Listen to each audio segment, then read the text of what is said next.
Galera. Oh, Leverda. Ducati. Moto Guzzi. Are you loyal to the Harley brand? Catch you inside. RevelatorAlf. Hello, welcome to RevelatorAlf. Hope you're enjoying the channel and the series of videos. Please like, share, subscribe, leave loads of comments below. Check out the website RevelatorAlf.com. So in this video I'm talking about Harley Davidson as a company and you as an owner rider. Are you loyal to the brand? Are you loyal to the company? I've recently just got my Harley Davidson a few months ago, as you know, and I'm loving it. I'm loving the bike. I love everything about it. I'm getting to know more and more about the company, the pros, the cons, the lifestyle, everything associated with it. Some I like, some I'm indifferent to. That's for sure. But am I now loyal to the Harley brand?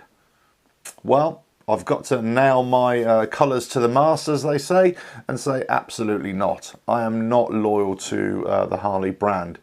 I'm loyal to the motorcycle that they've produced and that I really like, which is the Sport Glide.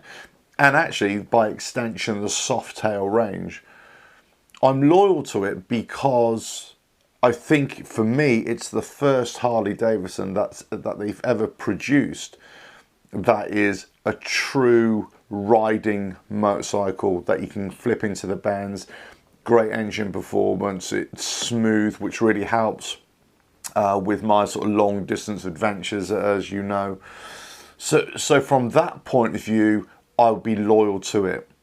But it's just like you're walking down the street with your wife, let's say, and then, you know, a hot young thing walks by. Are we not going to look? Of course we're going to look. That doesn't mean that we're going to, you know, leave our wives and go off with another woman, of course. Well, most of us wouldn't. It's the same with motorcycles. You know, no matter how much you love your motorcycle, you're always going to be looking at others. Now, it could be that you're looking at another bike from within the same manufacturer, of course. Yeah, we all do that, don't we? I got my Harley Sport Glide, but you know, I look at other Softails, of course. I like a lot of them. In fact, I like pretty much all of them. I like some of the Tourers as well. You know, I actually like the Street Glide. You know, the Road Glide, I like them all. You know, it's not that I hate any motorcycle. I just didn't care for a lot of the previous Harley models. That will be safe to say. The new stuff I actually really like. Now, does that mean that I'm never really going to want to ride any other bike or any other manufacturer? No, absolutely not. You know, I love bikes. You know, I'll ride anything that's got two wheels, even if it's got three wheels. I'll ride it if it's got two wheels. You know, if it's a little moped, I love. In fact, one of my favourite motorcycles of all time, and I've made videos about this back in the day, you know, my top 10 motorcycles. You know, always within my top 10 is a Honda C90 Cub. You know, it's just a little step through sort of moped type bike. It's sold millions and millions of motorcycles or, you know, for the last sort of 40, 50 years or whatever. For me, it's just one of the best bikes ever, the most practical, the most workhorse-like bike that are out there. Yeah, forget about performance, but in terms of actual bike and its resilience and, you know, its adaptability, great.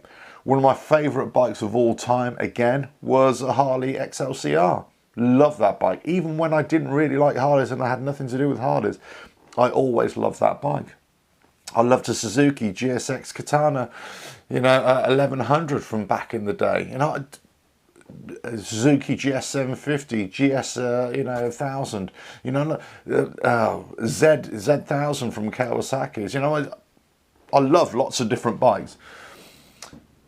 I will say that out of the Italian and German bikes, never really been that keen per se.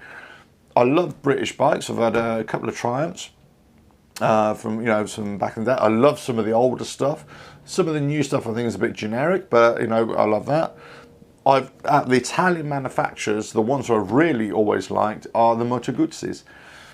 Some of those I really like. Now, I actually went to a motorcycle live show last year, and my best bike in show was their adventure bike, their new adventure bike, the V85 TT. And I really like that. I haven't ridden it yet, and I still want to test ride it. Their MGX 21, their sort of bagger version, that blacked out bagger version, it's kind of synonymous with the Indian Dark Horse. You know, it kind of looks similar, but obviously the engine configuration is completely different. It's got the Testarossa sort of red caps on it. It just looks awesome. They do a great bobber. This V9 bobber was just fantastic as well. So for me to say that I'm never going to look at another bike would just be, for me, it would be ridiculous. And I suppose the reason why I'm bringing up this video or talking about this is because I came across a couple of people who, I wouldn't say got into hot water, but they started producing sort of writing and doing lots of media stuff, content about a particular brand. I'm not going to say what particular brand it is, but they started a particular brand of motorcycle, I should say. And then they started to want to look at other brands as well. Then all of a sudden they had a bit of a backlash against them from the viewers, from the audience, but also from the company that they were actually quite closely associated with.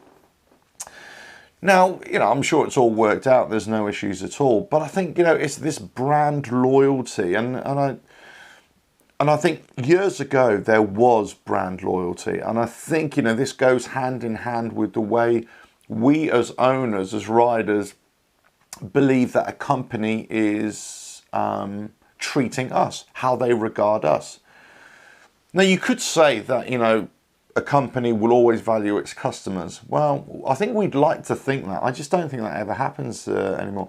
You know, previous couple of bikes that I've had, you know, I've gone to the dealership, gone to the manufacturers, and they were kind of, yeah, well, you know, it's, they would repair it or address it, but it was almost like they were trying to palm it off and say, no, it's not our issue. No, I'm sorry, there is an issue with this bike, and you are bloody well going to fix it. You know, and it's that kind of thing. It's that kind, and look, we get this from Harley Davidson as well, don't we? We get this from some dealerships, good and bad. I've got to say, I've got a very good dealership here. So far, they've treated me really well. I know other dealerships are going to be, you know, not as good. From the company itself, any sort of warranty issue, you sometimes have to fight, you know, your corner. And I would always say that, fight your corner for any warranty issue on your bike. But do you honestly think that Harley Davidson as a company really value you, me, now, as an individual? I don't think so. I don't think so. Look, you can only go by the way they've alienated a huge percentage of their older, you know, of the older fan base, of the older riders. You know, many have not liked this new incarnation, the M8 engine, the way the company's going into different markets, and the pricing outpriced a lot of people. You know, your everyday rider, you know, they can't afford these, you know, $15,000, $20,000 pound, you know, euro motorcycle, because they are expensive. But unfortunately, motorcycles in general are expensive. You know, motorcycles, for anybody who's not really au fait with the whole motorcycling history, I suppose. Back in the day, back in the sort of early 1900s, let's say, you had basically two racing groups that developed, certainly here in the UK. Okay, you had the motor car racing groups, and you had the motorbike racing groups. So the motor car racing groups were all dressed in white, you know, white gloves, all that. You know, it's very much a gentleman's sport. Oh yes, let's go and drive our Bugatti down the road. You know, all that kind of nonsense, right? The motorcycles were actually all engineers. They're all sort of general, you know, normal people, everyday people. Well, just not a normal people, but you know what I mean, everyday people. They weren't from the aristocracy. They weren't wearing white. They were actually wearing brown overalls, brown, you know, coats, you know, sort of storeman's coats, that kind of thing. They were brown, they were dirty, they were greasy. Hence the greasy biker. That's where it all came from. So as the years have gone on, it kind of, there was a separation. We were the dirty side of automobiles or, racing, whatever. The cars were always the pristine, the nice, the affluent side of it. It was working man's against aristocracy, okay? Then obviously, time has moved on, of course. But then motorcycling took a different angle. It veered off. From the 60s, 70s and 80s, we had relatively cheap motorcycles. Then all of a sudden, the last sort of 10, 15 years, those prices have gone up and up and up. And they're producing bikes that are really technologically advanced now. Of course, we are in certain quarters, especially the Japanese, some of the Italians, Germans, of course, a couple of the British, but certainly the technology in these bikes is amazing. But that is matched by the price tag.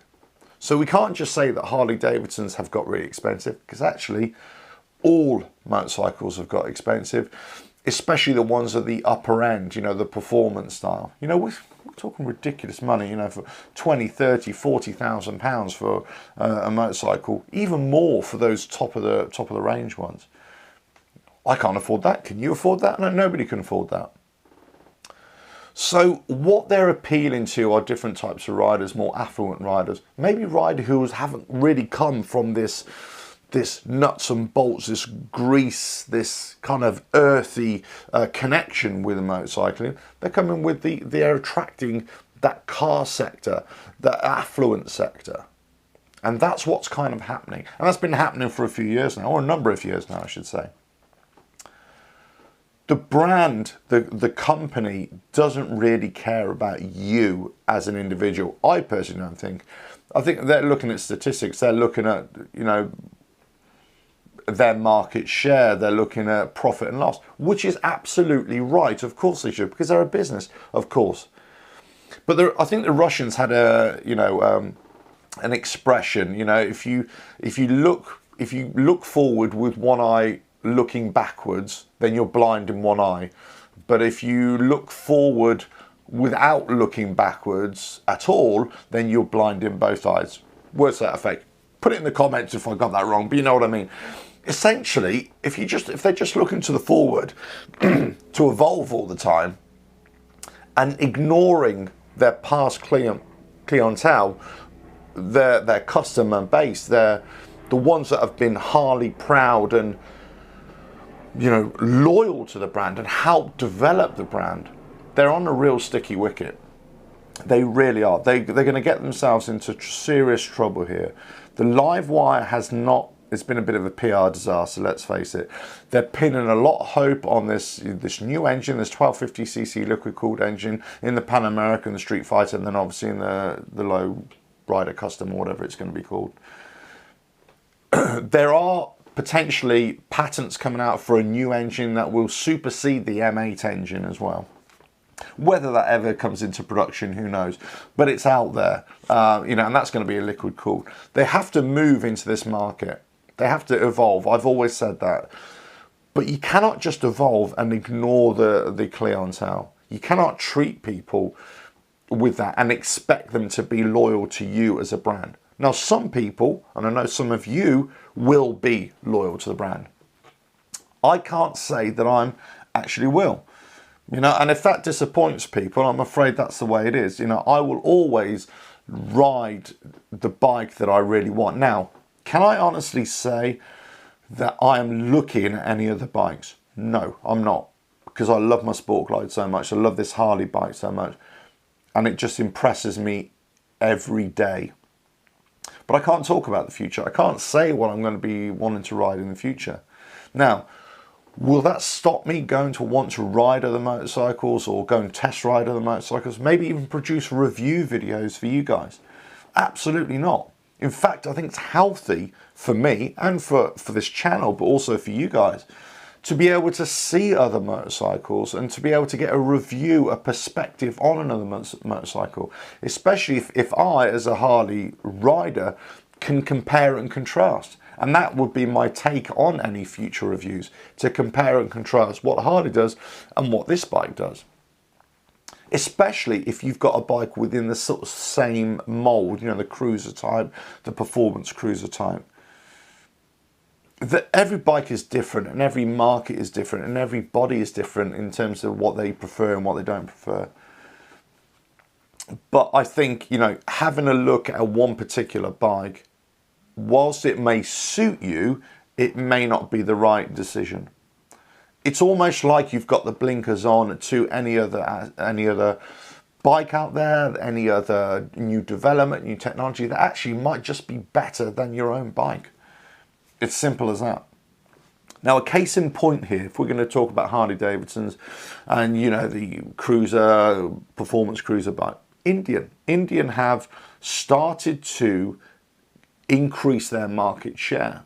A lot more people are talking about Indian. A lot more people are talking about Indian as a motorcycle manufacturer that is crossing boundaries, that is improving their technology. They are producing better bikes than Harley Davidson. Now, they still don't have any kind of market share anywhere near what Harley Davidson does, or for that matter, what Honda, Suzuki, whoever, you know, has. No way near, of course, that. But you've got to look at trends. You've got to look at the way they're creating waves within the industry and, you know, turning people's heads. You know, they are the young, well, they're not the young filly, of course, that's walking down the street, but you know what I mean? You know, they are looking mighty fine. They are looking mighty fine, and they've got some, you know, they've got some good technology there as well. That's why lots of people are starting to move across. That's why other people are talking about other brands, you know, with the same kind of thing. And, you know, whilst I haven't ridden Indian myself, all I can say quite clearly, and when I go to the Motorcycle Live show, and you'll see the review video on here for this year, 2019, you know, I'll be talking about this as well. But last year, 2018 Motorcycle Live show here in the UK, Indian had a really, really impressive stand. In fact, they were so impressive, I was kind of putting them level with Harley Davidson in terms of the stand, the overall appeal.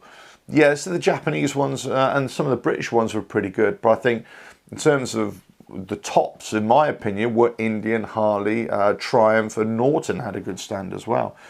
A couple of others were kind of up there, but that's about it. They're really impressive. Now, the reason why I mention this is because actually a few years ago, not even a few, only 4 or 5 years ago, at the same event, the same motorcycle trade show, Indian were only there with one bike, and it was on a little pedestal, sort of tucked away on the side of the room, the hall.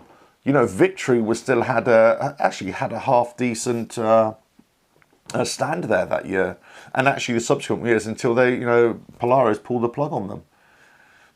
So you can be loyal to a brand to a certain degree, but I think you've always got to look at options. That's the way I look at it. You know, you've got to look at options. I'm in no mind to change my bike whatsoever, but I'll always want to ride anything else. I'll always want to try and ride something else just to compare and contrast. Sometimes I think you ride another bike to actually just affirm how good your bike is for you. Other times it opens your eyes and you think, wow, actually that's a huge difference. Then it comes down to personal preference. Does it fit in with your lifestyle? And of course, cost. You know, I can go and ride the best sports bike out there or the best cruiser out there, but it's a bit of fun to ride another bike, but I simply can't afford it. There's no way I'm going to be able to buy that bike, so therefore it's never going to happen. In fact, if I go and ride any new bike, it's never going to happen because I just can't afford it. I'm going to have to go back into the used market. I may have to wait a few years until that particular bike comes out at a half decent price in the used bike market for me to be able to afford it. Look, there are lots of points of discussion here, and of course, you know, we could all say I'm Harley proud, I'm Triumph proud, I'm Norton proud, BMW, Kawasaki, Ducati, Moto Guzzi, you know, love these bikes. It depends what you particularly like, of course. And so if you're a fan of the motorcycle, if you're a fan of the brand, then it stands to reason that you'll you're going to lean towards any new motorcycle that is being produced. But the problem is when there's a big divergence, when there's a big shift away from the norm, which may be necessary to evolve and to keep up with the other manufacturers, keep up with the Joneses, keep up with fashion trends and with environmental concerns, let's say. That's what Harley have had to do. You're going to alienate. You're going to alienate a big percentage of your fan base. And that's when people start turning heads. That's when people stop buying the brand. That's when people stop, being the fan and brand loyal. But anyway, listen, it's a point of discussion. Let me know what you think. Let me know where you are in the world, what brand you particularly like. If you're a Harley brand, a Triumph, whatever it is, it doesn't matter. This is a general discussion. But would you ever consider going over to Harley Davidson as a motorcycle? Would you consider a Softail or a Toro or any of the others? Would you consider them? What do you think of the new motorcycles? Are they better than they once were? Are they as good as other manufacturers? And would you stick with Harley Davidson if you're a current owner? Or would you go over to Indian? Or would you go and buy an old Victory? Would you go and get a Moto Guzzi? Would you go and get a Japanese cruiser, for example? There's some great bikes out there. Not particularly my style, but there are some great bikes. Definitely, there's no question. Some of the Japanese manufacturers have produced some great cruiser-style motorcycles the last few years. They have done. It's as simple as that. And I think everybody would agree with that. It's just maybe not to anybody's pleasure or taste, but in terms of technology, in terms of reliability and rideability, they've been great bikes. But let me know what you think. Let me know in the comments below. Please like, share, subscribe, leave loads of comments. I think I've already said that about 10 times. Who knows? Check out the website, RevelatorAlf.com, and I'll catch you again very soon. Ta-da now.